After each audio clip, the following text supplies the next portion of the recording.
পৃথিবীতে কেউ আছে আল্লাহ ছাড়া আপনার? হ্যাঁ, পৃথিবীর সবাই ধোঁকাবাজ, আপনার স্ত্রীও ধোঁকাবাজ, স্বার্থের জন্য আপনার সাথে আছে।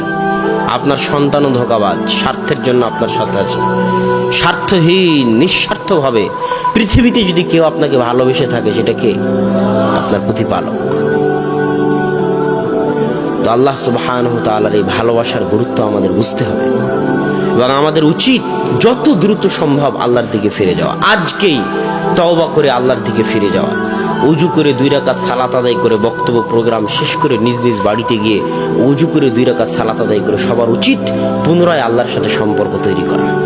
যে আল্লাহ, আজকে তওবা করে তোমার সাথে সম্পর্ক তৈরি করতেছি, আর সম্পর্ক ছিন্ন করব না। আর সম্পর্ক ছিন্ন না করার সবচেয়ে বড় মাধ্যম হচ্ছে যে কোনো মূল্যে দিনে রাতে 24 ঘন্টায় 5 ওয়াক্ত সালাত আদায় করা।